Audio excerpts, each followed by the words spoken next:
Before we start, we'd like to thank our sponsors, gumballheaven.com. Do you like gum? If you do, you better check out gumballheaven.com and order yourself or your business a gumball machine with the yummiest gumballs ever. Gumballheaven.com will hook you up. And we would also like to thank Miguel Hernandez Law.com, the best lawyers in California. If you do a lot of drugs, get into trouble, make poor decisions like robbing banks, or if you get arrested and you're innocent, give them a call. Miguel Hernandez Law.com. We'd like to thank Cliff's Tire and Battery as well. You have a car, you need tires, and you need a battery. You don't need the hassle of going to some impersonal corporate store that treats you like a number. Go see Cliff's Tire and Battery in Salinas. They are located at 631 East Market Street. Tell them that the Twister Sisters sent you for a free smile and a high five. We'd also like to talk to you about C12 Recovery. C12 is a post-workout drink. If you're tired of being sore after your workout, then you need C12 Recovery. Recover your body 5 times faster with less muscle soreness? Check out C12 Recovery on Amazon.com today. It works and tastes freaking awesome.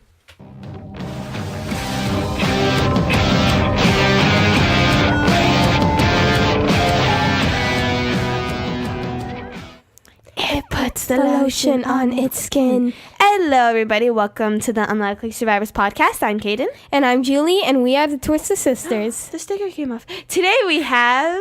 Sorry, I should have said this. You can say Caden, I told you to that we were going to introduce. We have John. I am John. Hi. Better known as JD. I've been called JD the DJ already. Oh, cool. Jinx. I didn't know that. You learn something new every day. But that was a long time ago. Thank you for having me. What's going on? Thank you so much for coming. We appreciate it. And taking your time out of the day to come here. Well, do you know why I can come here in the middle of the day when most people are working? Maybe. Why do you think? We were told that you were retired. That's right. So, do you know what retired means? Yes. It means every day is Saturday. That's awesome, actually. My horseback riding teacher, she's retired too. She's worked a lot with animals, and what she does every day is ride horses. Sounds like fun. She goes and rides her 2 horses and keeps training them. That's what she does. And she just really does it for fun now. Now that it's not as big as a thing as it used to be with showing. Though she still does show. She won the championship. But ended up not going for how far away it was. Okay. So, before you were retired, what was your profession? Well, I spent most of my professional life in broadcasting. I was a radio station announcer, a radio station producer, a radio engineer, and a radio manager. But the thing that I loved most about broadcasting was sitting where you are, interviewing people, and talking about the news and talking about the particular book that they may have written or the particular ministry that they are involved in. And over the years, I've had an opportunity to meet a lot of interesting people. I like I like interviewing people. It's nice just to getting to know people, get to learn more things about them, get to learn new things about different people you never knew. I'm not a traveler since I'm a kid, obviously. So, and also I'm homeschooled, so I actually don't know many people. But now, since we started the podcast, I do. Sorry. Well, you're how old? 15? 13. 13. So you have some time. I didn't start my broadcasting career until I was 22. I had gone to high school in Pennsylvania. That's where I was born and raised. Oh, cool. And southeastern Pennsylvania, about 75 miles from Philadelphia. And when I was 21, I left home, got into my 58 Pontiac automobile, and drove from Pennsylvania to San Francisco by myself, not knowing too much of where I was going or what I was going to do along the way. But I had a good time, and I didn't get lost, and I ended up getting to San Francisco with $100. But I owed the $100 to my brother-in-law because I used his credit card to pay for the gas. So when I got to San Francisco, I didn't have any money. But I had a place to live, and I had a job. But it was a job as a volunteer at a inner city mission in San Francisco. And my monthly salary, or my monthly pay, was $15 a month. Oh, wow.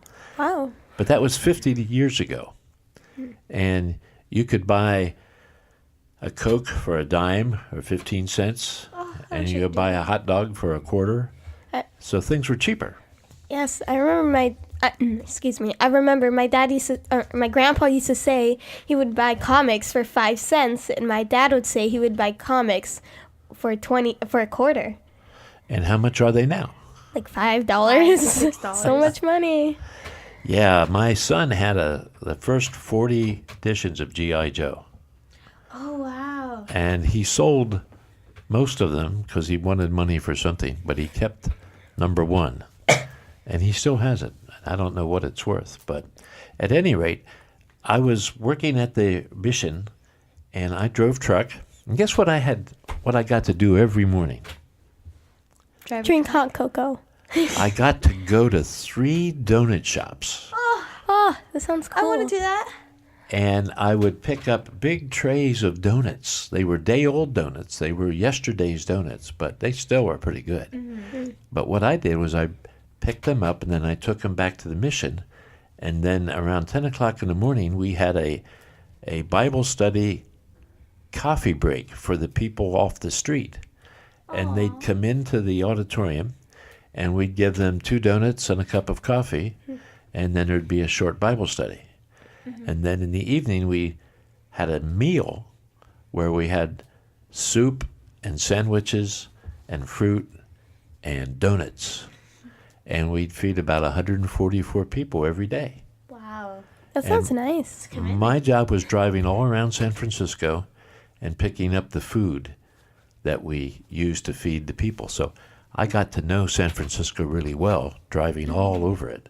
And that was fun. That was back in 1965. Can you think about 1965? You were born in 1980, 1990 something? I was born in 2002.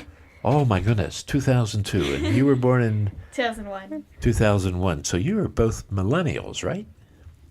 Okay. Now, did you have any questions about what I did at the mission? Can I say one? Sure. Are there any great stories that you've been able to share with those people, or they've shared with you? Well, that's a good question. I remember helping some of those people stay out of jail. One Saturday night, one of the people that lived in the hotel that was associated with the mission, the rules were you couldn't drink alcohol in the hotel, and you weren't supposed to bring alcohol into the hotel. Well, he had one fellow who still drank, and he was about to be put into a paddy wagon. That was a police van where he would have been taken and put into a tank to dry out. His name was Sarge, and I knew him, and I knew what room he lived in. And as the cops were getting ready to load him into the van, I just walked outside and I said, "Excuse me, officer, would you let me take Sarge in and put him to bed? Because he lives here." And they said, "Oh, sure, I'd rather have you take care of him than we have to take care of him." Mm-hmm. And as I was walking him up the steps, he had a brand new bottle of whiskey in his pocket. And I just nicely took it from his pocket. He was inebriated or drunk and didn't even know what I was doing. So I just took it from his pocket, got him into his room, and then I went back downstairs to the first floor into the kitchen and unscrewed the top of this brand new bottle of vodka or whiskey or something. and poured it down the sink. And I thought, that's too bad for him because he spent money for it, but it's good for him because it didn't cause him to be drunk. It didn't help him to continue that. So that's just one story from the mission. And then another story that's very interesting is on Sunday mornings I would drive the mission van, a little bus, and pick up children and take them to Sunday school.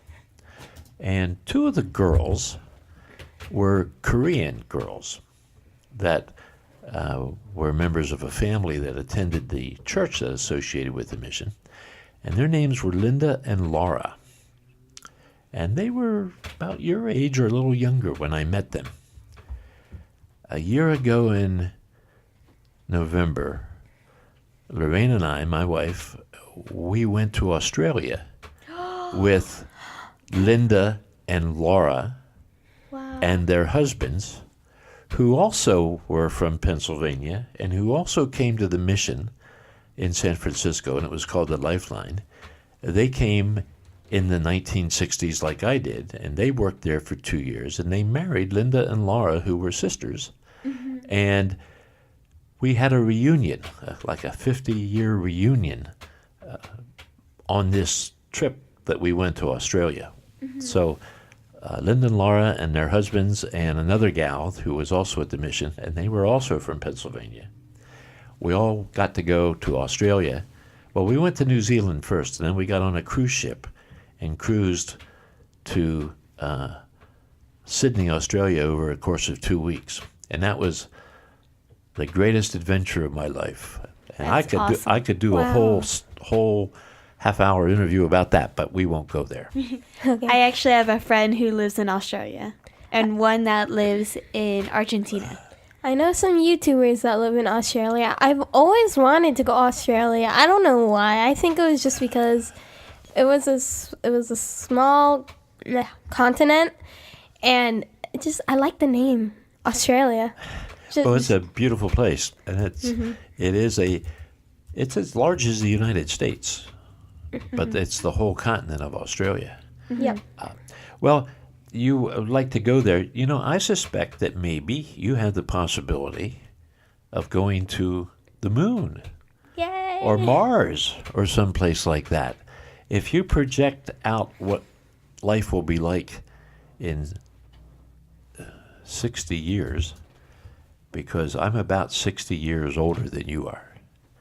And so I had to wait until I was 70 until I got to Australia. And by the time you're 70, you may have gone to the moon or to Mars or someplace like that. Although I'm not sure, because it's always going to be very expensive to travel in space. Yep. And training. It's not that expensive to go to Australia. You can go to Australia for a couple $1,000s. But it would cost millions to go to Mars. So, how are we doing? Good. Good. I think I love to go to the moon. I don't know if I want to go to Mars. That's like so far, and it takes a long time for the rocket to go to Mars. But I want to go to the moon. But my dad, we just had this thing. When he would buy a ticket for the lottery or something, I would say, "Dad, if we win the lottery, can we go to Disneyland in Tokyo?" And he said yes. So if we ever win the lottery, we're going to go to Disneyland in Tokyo. With Megan and Tori. Yes, we had to go with I didn't our even friends. know there was a Disneyland in. I've heard about it. Now, have you been to Disneyland in Anaheim in California?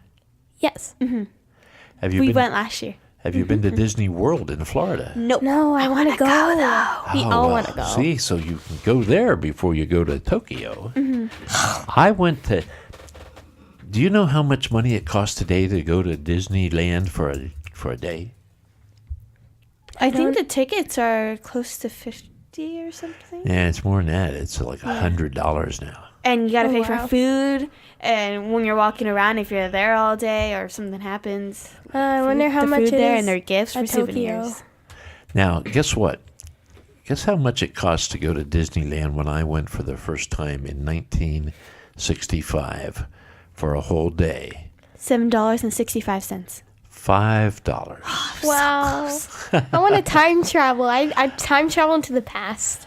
There, that would be a And good then idea. bring my money, and then just, they'd think it's newer or something. But I'd bring my money and be like, okay, I'm going to Disneyland. That would be fun. Yep. Now, we talked about how I got to California, but we didn't really talk about my career in broadcasting.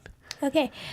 How exactly did you get into broadcasting, into your profession? Well, sometimes, you ever heard the word serendipity? No, I don't think so. I have. Serendipity is kind of like when things just happen and everything works together, that you didn't plan it, but it turned out really well. One morning, there was a man sitting on a sofa inside the lobby at the hotel where the Lifeline mission was, and he and I had become friends, and he was a former sports journalist. He wrote sports for a newspaper, and he and I became friends, and I knew where he worked. He worked at this Christian radio station in San Francisco that was located near Candlestick Park. Now, the mission was downtown at 4th and Mission Street, and that's about 6 miles. And I was going out that direction to go to a bakery to pick up sweet rolls. And I said, Phil, do you need a ride? He said, sure. So I said, come on, hop in, I'll take you to work. So I took him to work, and as we were getting off the freeway on Silver Avenue, and this happened in 1965, and I can remember it as though it happened yesterday, he said, John, you have time in the evening. Would you like a job at the radio station? We need someone to run a tape duplicator. That's a machine that duplicated what was on reel-to-reel tape recordings. Do you know what a reel-to-reel tape recording looks like? Yes. Yes. Okay, we don't use them anymore, but we used them then. And I said, sure. Well, one thing led to another, and they taught me how to use the equipment. They helped me pass the FCC, the Federal Communications Commission, license requirements. You had to get a FM third-class license. And then the job for duplicating never materialized, but they needed someone to run the station from 10 o'clock to 6 o'clock a couple nights a week. And so I was hired to do that. And I loved it. Have you ever gotten to a place where you started to do something and you really just loved doing it? I bet you, if I say the word horse, Yeah, I was You'd about to say. say yes. and with you maybe drawing or something else. I've been drawing my whole life. I feel like this would apply to something with me.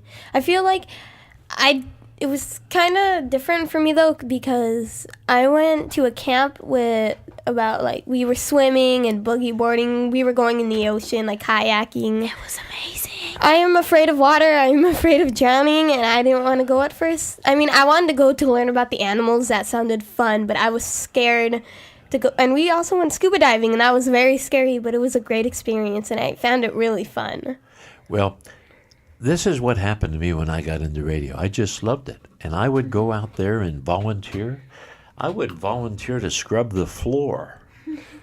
They had black and white tile floor in the lobby, and they had the call letters of the radio station, which was KEAR. It meant for the ear. K-ear was the call letters. And so I worked there for about a year and a half while I was still working at the mission. And then a full-time job came up, and they offered it to me, and I started working there.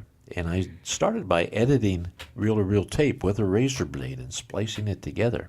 Oh, wow. And after about 6 months, my boss said to me, John, you're doing fine, but you'll always be doing what you're doing now unless you go back to school and finish your college education. I had gone to college when I got out of high school, but I goofed around. I played darts, and I played cards, and I chased girls. I was 18. I mean, what else do you do when you're 18, right? I hadn't gotten serious. but I didn't do very well at school, and I ended up dropping out before I flunked out. But when I got directed and focused and got into my broadcasting, I applied to San Francisco State College because they have an excellent communications department. And I found out that I had to get my grades up. So I had to go to night school and to summer school to take courses so that my whole grade point average was high enough to get into college. And I eventually got in, graduated, ended up in the honors class, and then I went to grad school at San Francisco State in mass communications. But along the way, things happened at the radio station that weren't the most pleasant, and several of us decided we couldn't work there anymore, so we all left. And I got a job in Chicago for a year, working for an organization called the Moody Bible Institute. And I was editor of their employee newspaper. They had enough employees that they had their own newspaper.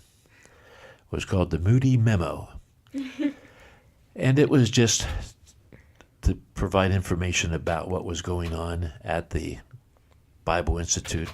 They had radio stations, they had an aviation department, they had choirs and orchestras and Bible classes and all kinds of things going on all the time.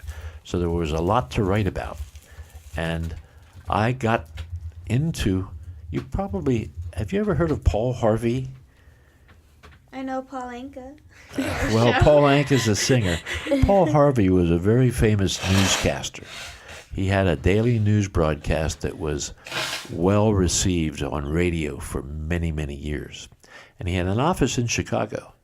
And I once put together a press kit and took it to his office for him to do a story about something that was happening at the Institute. And I had a whole big packet of information. And it was enough to consume a day. And he did a story about it, and it lasted 15 seconds.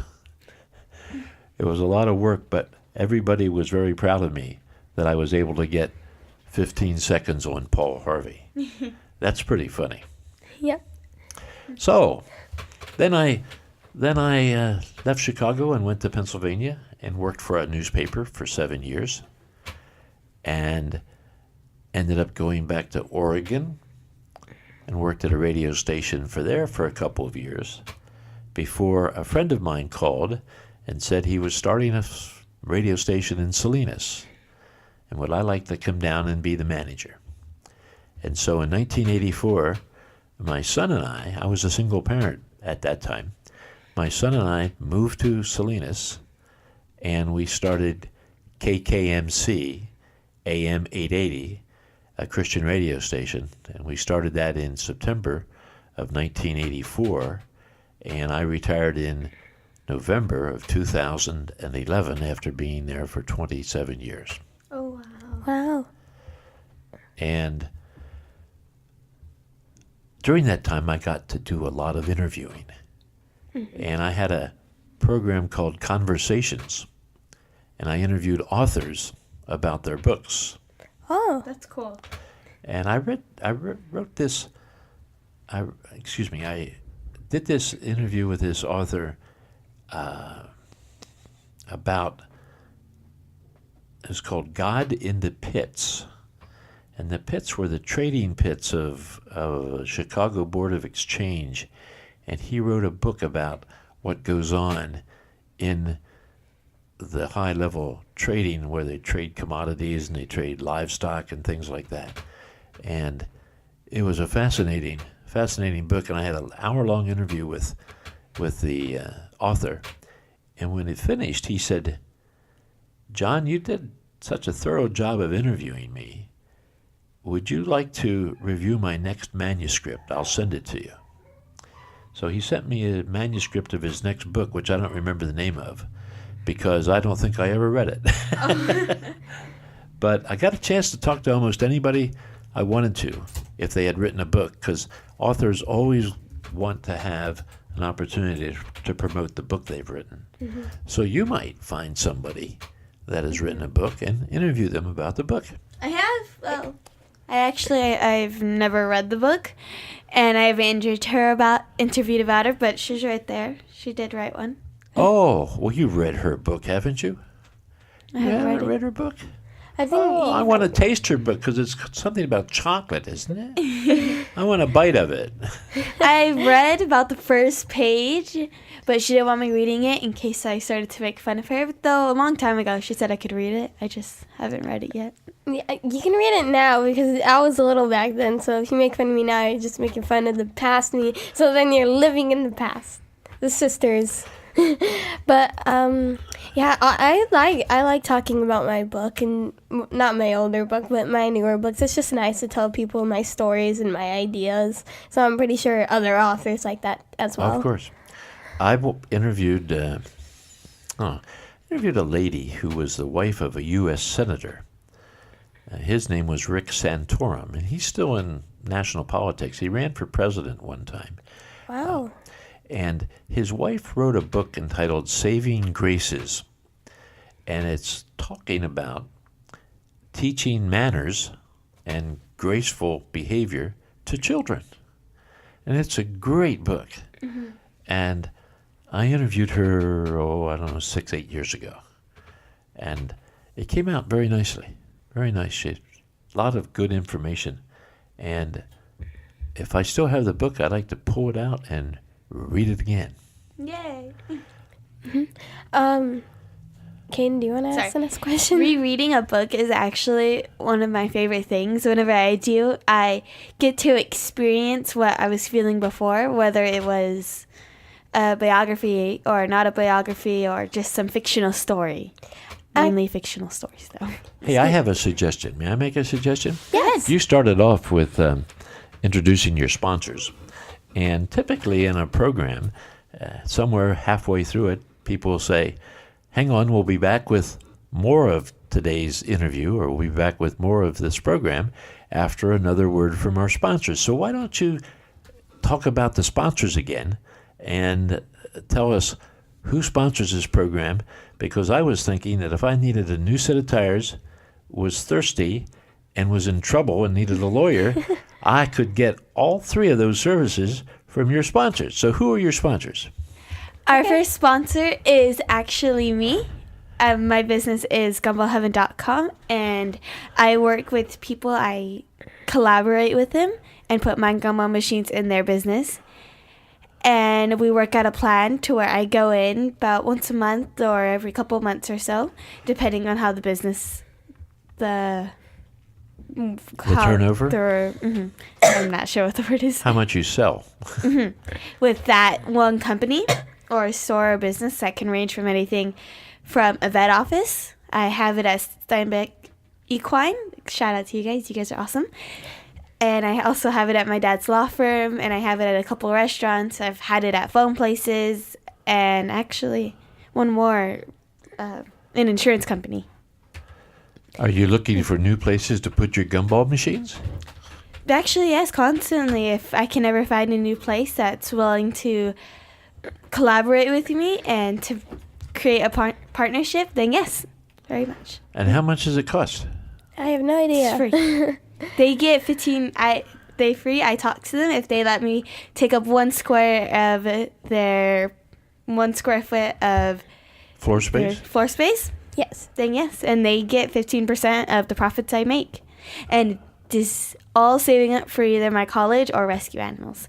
My first one I actually put into my first rescue horse, who I rehabilitated before she was able to go to the slaughterhouse. Before she had to go to the slaughterhouse. Or no. I saved her from the slaughterhouse. Okay, I was going to say, did you rehabilitate her so she could walk to the slaughterhouse? Oh, Roxy. Okay. And where's Roxy? Is it Roxy? Is that the name of it? Where is she today? She isn't with us anymore. Last year I had to put her down due to a leg injury. Oh, that's bad with horses. Okay, who else is your sponsor? The next sponsor is my father. Stop. The next sponsor is my father and my grandfather. Jevin and... do I say their last name, actually? Wait, do I? Because it's in the business? Go ahead. Yeah. Okay. Jevin Hernandez and Miguel Hernandez. They're attorneys in Salinas. Yes, and I've been to my dad's court, and I've been to my dad's trial, and I think I've been to my grandfather's trial. Yes, I've been to my or maybe it was court. I think it was trial, though. It wasn't his trial. It was a trial he was involved in. Yes. Somebody else was on trial. Yes. He was the attorney. And Okay. I've met some of my dad's clients, and I'm just there. And my dad is very reasonable. He's a good lawyer, and he inspires me to be a lawyer because I might become a lawyer. I'm considering becoming a lawyer in the future. All right. Where do we go from here? It's my Caden, turn. you want to ask the next question? Yes, one sec. I just went to a different email real quick. What was the most rewarding about being a broadcaster? I think the most rewarding thing was being able to help people learn about things that were important to their family. And as a manager of a radio station, I had the opportunity to not only do interviews and produce some local programs, but I also helped to provide a platform for some nationally known people to have regular programs to talk to people to deal with problems. We had 2 programs, Focus on the Family, that talked about problems of family life in the 20th century and now the 21st century. And we have another program that deals with marriage. It was called Family Life Today, and that was a series of interviews and discussions about marriage and raising children and coping with everything that's going on in the world in which we live. So those were 2 good programs. And we had many, many others. I got a chance to participate in a program from the Oakland Coliseum called Promise Keepers. And it was a big meeting of 50,000 men over Friday night and all day Saturday. And we broadcast that program live. I was the play-by-play announcer, if you will, describing what was going on. And then we had local churches that helped sponsor it, and their pastors came and described what was happening. In addition to me telling the details, they would say some of the background. They were like the color part of it. Like if you have a sportscast, you have a play-by-play person and you have a color broadcast. And so that was really exciting. And the first year we did it, the equipment didn't work completely right, and it was a little difficult. But the second year, we nailed it. We had all the equipment, and we had it set up very well and pulled it off in spades. And then, in addition to that, there were 2 things that I got to do that really were, if I could start over, I would have loved to have been a play-by-play baseball announcer. I love baseball, and I love to talk about it. And one year, I got to help do broadcasts of the Salinas Peppers, a minor league baseball team that played in the old municipal stadium behind the Rodeo grounds in Salinas. I know exactly where that is. It's right by the horse barn, correct? Right, and now there is Rabobank Stadium, the football stadium for high school football. But before that, for many, many years, there was an old baseball stadium there. And so I got to broadcast minor league baseball, and that was fun. And then about the same time, I was the play-by-play announcer for the Palma High School football games for 5 years, from 1995 to the year 2000. And we traveled all over Monterey and Santa Clara counties broadcasting high school football. And that was fun. So I've worn a lot of different hats in broadcasting. And I was looking at my computer at home, and I saw a file that said Paul, and then I'll say my last name, Dickerson. And that was my father. And it said Paul Dickerson Memorial. And I found a program that I did in the year 2000, on January 10th, 2000, 2 days after my father died. And I did an hour program talking about my dad and who he was and what he meant to me. And I had recorded some things with him. I've recorded a little bit of him reading the Bible, and I recorded him singing a song.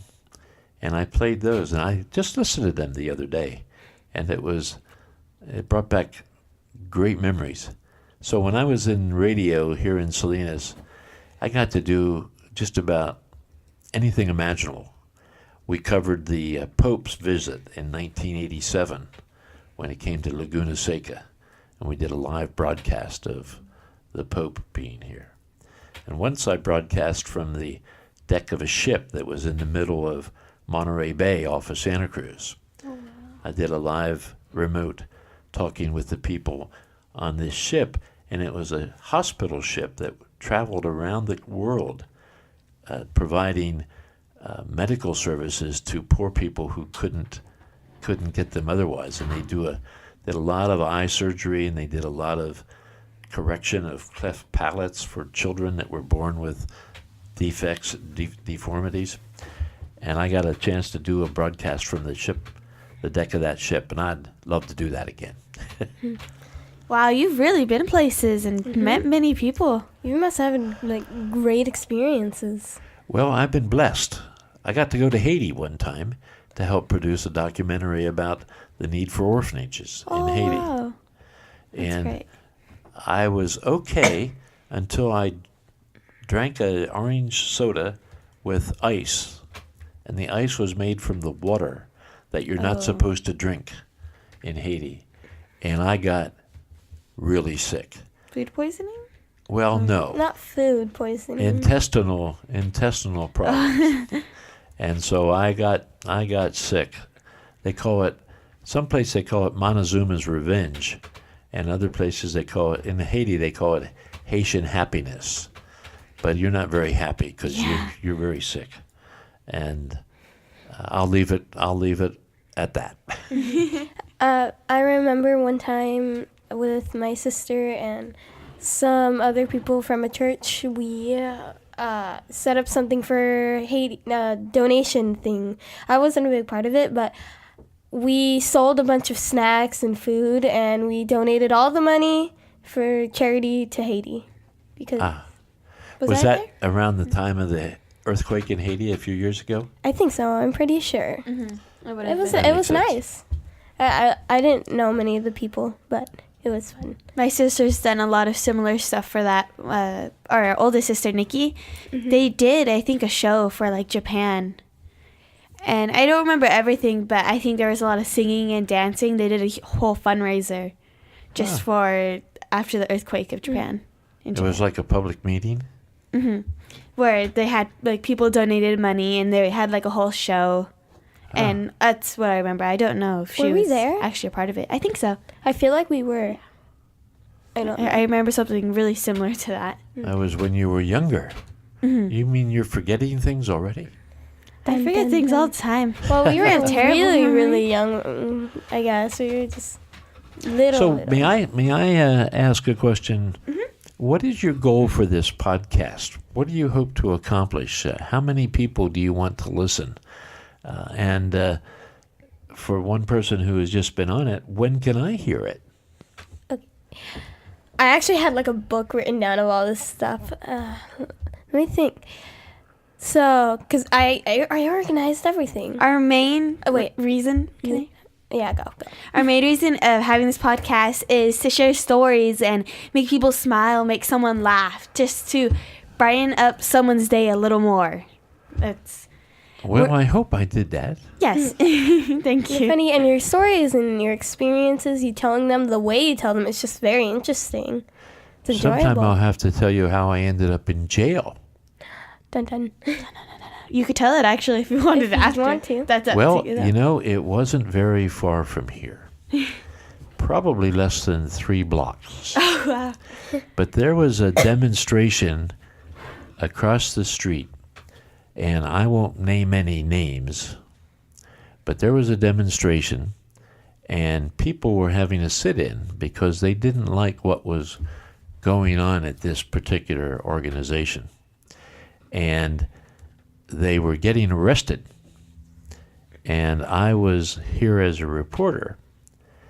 And when the police brought a moving truck to load the demonstrators in the back of this moving truck, I made the mistake of asking the chief of police if those trucks were licensed and equipped with safety equipment to transport people, which they obviously were not. Buses are made to transport people, but it was on the day of the Rodeo in July of 1989, and the police were getting impatient, and they wanted to get it over with. And I asked the chief of police, who I did not know that he was the chief of police. I just knew he was a spokesperson. And he told me to mind my own business and to get over there where I belong. And as a reporter, I resented that. I was where I belonged. I was doing my job. But he gave a uniformed officer a command. He said, tell him to get over there or he'll be arrested for interfering with the police. So the uniformed officer told me that. He said, get over there or you'll be arrested. And then he said, do you understand? And I thought I had one more question because I didn't understand. And I said, how am I interfering? Well, he didn't want another question. He just wanted me to say, yes, I understand. So when I said, how am I interfering? He arrested me. Wow. I was put in handcuffs, put in the bus, and taken to the county jail, along with a whole bunch of other protesters. Well, not other protesters, with a bunch of protesters. And well, I'm gonna. You can edit this if you need to, but it was a group called Operation Rescue, who was protesting Planned Parenthood and their policy of having abortions. And I ended up sitting in a cell with a whole bunch of men who were protesting. The women went to a different place, and so the lieutenant at the jail said, since you Operation Rescue people will not identify yourself. And I said, excuse me? He said, what? He said, I'm not Operation Rescue. He says, well, who are you? And I said, I'm a reporter. He said, how did you get here? And I said, I don't know. He says, come with me. So he went outside into the lobby and made a call to the police station downtown. And I said, can I call my attorney? I wish I had known your dad's name in that time, or your grandpa's name. But I called my attorney because I had a friend who was an attorney, who in turn called a judge who was a friend of mine. And the judge called the police station back, or the jail, and said, please release Mr. John on his own recognizance, and I'll vouch for him. But while he was doing that, I called the radio station, and our engineer's name was Joe. And I said, Joe, this is John. I'm in jail. Put me on the air. And he said, got it. You're on, because he was a good engineer. And I proceeded to say, hi, this is John, the manager of KKMC. I am in jail. And this is why I'm in jail. And then I described what the whole event was about. Well, I got out in about 2 hours. But I did end up going to trial. Oh. And I was found guilty of interfering with the police, not because of anything I did, other than not obeying his order. He said, go over there where you belong, and I didn't do it. And I was found guilty of interfering with the police because I didn't do it. Did I really do anything? No, some people are just unreasonable. I didn't do anything, but I was convicted. Now, I didn't have to go to jail again. I got probation. I did have to pay a $200 fine. Yeesh. Wow. And then I just ran across the paperwork the other day that I was, after 5 years, if you didn't do anything else, you could have the whole thing wiped off your record. The word is expunged. And so I was convicted of a misdemeanor, but there should not be any record of that remaining anywhere. But I often wondered if there is, if they really did get rid of it, or if I still am a criminal. I don't know. Rebel. You never know. You never know. Yep. I don't remember what that actually meant. And Um. wasn't that talk slower? No, that meant wrap it up. Oh, okay. Wait. Are we gonna? Do you want to go into another question or? No, I think we've done a long time. We'll probably put a lot of people to sleep. Okay. We have a last question, and we ask this. You want to end it now, Caden? Okay. We have this last question that we ask at the end of every podcast. We ask every person we interview, most of the time when they're new. Do you have any advice for Caden and I, the Twister sisters? Or Caden and me Well, and Caden. you two girls have become friends of ours because you attend a Toastmasters group that my wife and I have been involved in for many years. And my advice to you two girls is to continue to do what you're doing. Continue to explore, continue to create, continue to ask questions, and learn all you can from your environment, from the grown-ups in your life, from your parents, from your grandparents, and from old guys like John who are retired broadcasters. So continue to do what you're doing, and don't be afraid to take some risks and do something that you've never done before. Always be safe. Use common sense. Don't do anything dangerous. Don't go out in the middle of the Alice Owl in the middle of the night wearing red and blue clothing and with a microphone to do interviews. You might get in trouble. But use common sense. But continue to develop and use that creative mind that God gave you, because it's pretty special. Thank you.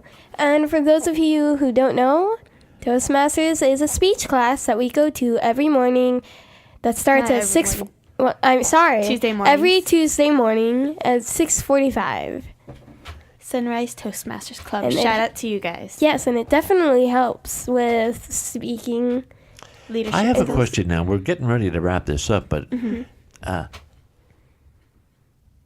lots of kids your age would be scared to death to be around grown-ups and speak in front of them and talk and things. How did you get to the point where you're able to do that without being scared and nervous?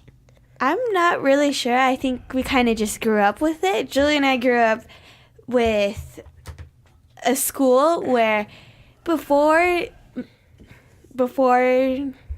focusing on education, they focused on social skills and making friends, getting along with people.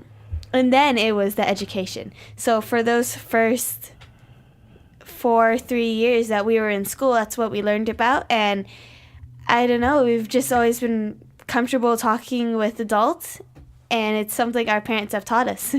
I personally think it's because my mom has always taught us to be polite around adults. She taught us really good manners. She taught us to shake hands when we meet new people.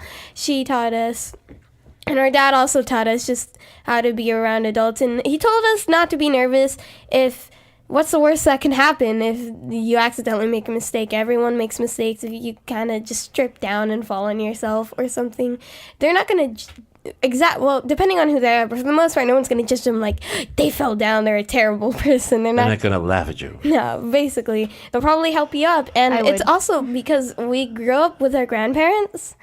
My grandfather, who is a lawyer, and my grandmother, Bonnie. And they are wonderful grandparents, and we just grew up. We saw them a lot. I guess they live next door. Yes. So. And I go to my dad's office a lot, and it's also I go to my dad's office a lot, and we know the coworkers there, the other workers there pretty well. Not super well, but we know them, and they're nice, and they're friends. We've had some of their daughters, not daughters, but yeah, I guess daughters. I didn't know there was, but yeah, some of their daughters just come on the podcast actually, and our parents just introduced us to a lot of adults. And another reason is because we were teachers' pets. Caden was definitely teacher's pet. I loved my teachers. I don't think I was like number one teacher pet. Caden was always number one teacher pet, but the teachers never had a big problem with me. I was always nice to the teachers. My mom taught me to be nice to the teachers, but I really think it's because of how our parents taught us manners and how to act around adults, and how actually our grandparents taught us manners. And raised us. Yes. Well, you may have been a teacher's pet, but now you know what? You are a Toastmasters Club. Not pet, but friend. Mm-hmm. And we look forward to seeing you again. We're comrades. Comrades, that's right. That's cool word. I like that word. All right. Do we have some music here? Yes, sorry. All right, thank you everyone so much for watching. Thank you, John, for coming and taking your time out of your busy day or schedule or anything that's really going on to come and podcast with us. We really appreciate it. Yes. Thank you everyone for watching as well. We really appreciate you watching this and taking your time to watch our podcast. We do with our guest here, John. Where we all hold the bye. So it's like, bye. We all hold it. So Yeah. subscribe, everyone, and we will see you soon. Bye. Bye. Spring, summer, or fall. Hey, now all you've got to do is call. Lord, I'll be there. Yes, I will. Know you've got a friend. You've got a friend, yeah. Ain't it good to know you've got a friend? Ain't it good to know you've got a friend? Oh yeah, yeah, you've got